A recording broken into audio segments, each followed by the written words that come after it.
जो परमात्मा की खोज में और काल के ग्रुप में जाकर सेट हो गए। वो काल के ग्रुप कौन कौन से हैं? पुण्यात्माओं, काल ने, इस ज्योत निरंजन ने कहा था कि परमात्मा की इसकी वार्ता हुई थी, तब कहा था कि भगवान 3 युगों में जीव थोड़े ले जाना, सतयुग त्रेता द्वापर में कम जीव वापस ले जाना अपने लोक में, और चौथा युग जब कलयुग आवे तब तब शरण जीव बहु जावे। ऐसा वचन हर मोय दीजे, तब तो गवन संसार ही कीजे। परमेश्वर कबीर जी अपने पुत्र जोगजीत का रूप बना करके इसके 21वें ब्रह्मांड में वार्ता की थी। इसने पहले तो झगड़ा किया भगवान से, लेकिन समर्थता के सामने इसकी पार नहीं बसाई। फिर इसने चापलूसी का सहारा दिया, चरण पकड़ दिए और कहा, आप किस उद्देश्य लेकर आए हो, क्या उद्देश्य लेकर आए हो?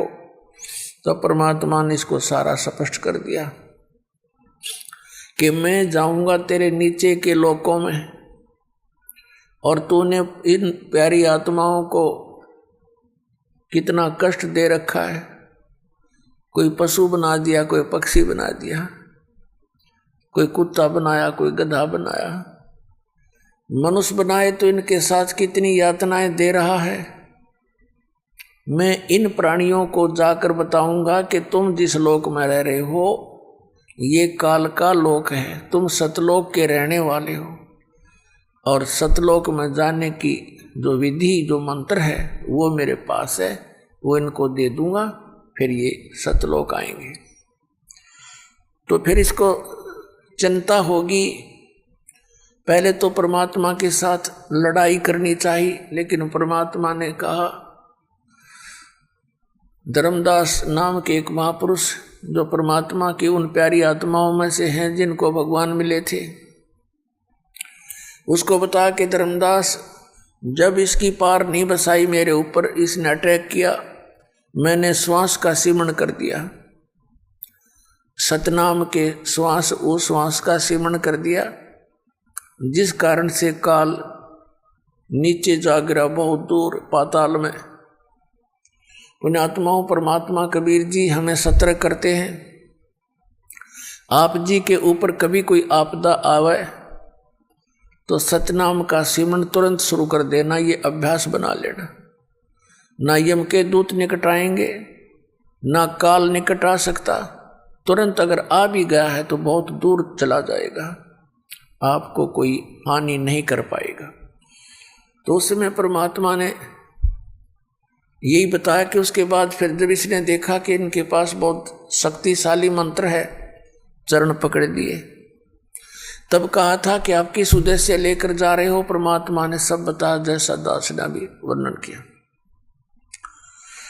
फिर इसने कहा, जी कोई बात नहीं, जैसे आपकी इच्छा वैसे कर लेना, पर मुझे कुछ आवश्यकताएं हैं, वो मेरी पूरी कर देना। परमात्मा ने कहा, बोलो। इसने कहा, ऐसे नहीं, आप वचनबद्ध हो जाओ। तो परमेश्वर कबीर जी वचनबद्ध हो गए। तब इसने कहा था कि 3 युगों में जीव कम ले जाना, और चौथे युग कलयुग में कितने ही जीव ले जाना। और परमात्मा एक दया और करना, आप अपना ज्ञान देकर ले जाना, आपके ज्ञान को स्वीकार करें वो आपके, मेरे ज्ञान को स्वीकार करें वो मेरे, उन पर उनको बलपूर्वक ना ले जाना। परमात्मा को सब पता था कि बलपूर्वक अगर ले भी जा सकता हूं मैं, फिर ये रुकेंगे नहीं वहां, क्योंकि इनकी आस्था यहीं पर जमा हो रही है। पहले इनकी आस्था हटाऊंगा, इनको ऐसा ज्ञान दूंगा कलयुग में और प्रमाण दिखाएंगे, तो फिर ये अपने आप उनकी रुचि सतलोक में हो जाएगी। अपने आत्मा तब काल ने जब पता लगा कि अब सारे वचन मान लिए, तब कहने लगा जाओ जोग जीत संसारा, और जीव न माने कहा तुम्हारा।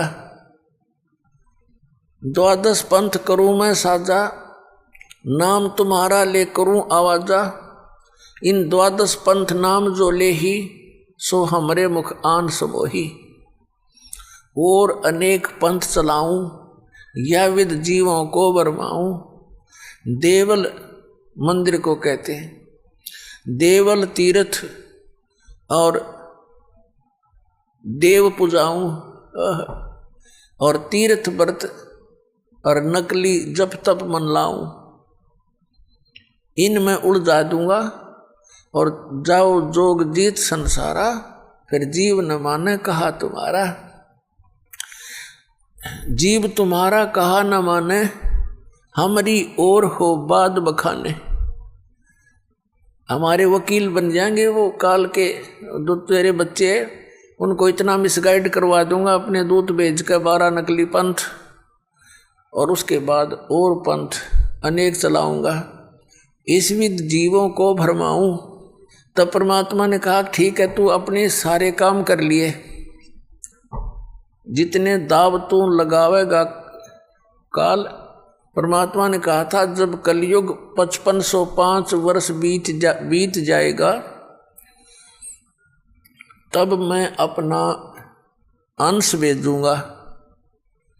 पहले तो परमात्मा ने कहा था मैं स्वयं आऊंगा, उनकी मौज है वो आप आवें या अपना प्रतिनिधि भेज दें, एक का बात होती है। तो पुण्यात्माओं, इस काल ने कबीर पंथ के अंदर भी अनेकों नकली पंथ चलवा दिए, और किसी के पास नाम नहीं, किसी के पास वो परमात्मा वाला विधान और ज्ञान नहीं। अब एक जैसे ये 12 पंथों के विषय में तो आपको बहुत बार दिखाया है, एक और पंथ है कबीर पंथ के अंदर, जो अपने आप को पारखी बोलते हैं, जो अपने आप को पारखी संत कहते हैं। और वो कबीर परमेश्वर जी को अपने पंथ का, यानी कभी इस पारख पंथ का प्रमुख मानते हैं, और वो केवल परमात्मा द्वारा बोली गई वाणी, जिसको एक बीजक ग्रंथ कहते हैं, कबीर बीजक, उस वाणी को ये पारखी संत सत्य मानते हैं, और कहते हैं कबीर साहब ने जो वाणी बोली है ये सारी सच्ची हैं, जो बीजक में लिखी है। अपनात्माओं, अब ये यथार्थ ज्ञान परमात्मा के बच्चों तक पहुंच रहा है, इस चैनलों के माध्यम से, सीडी के माध्यम से, पुस्तकों के माध्यम से। और ये भी प्रमाणित हो रहा है क्योंकि बुद्धिमान समाज है।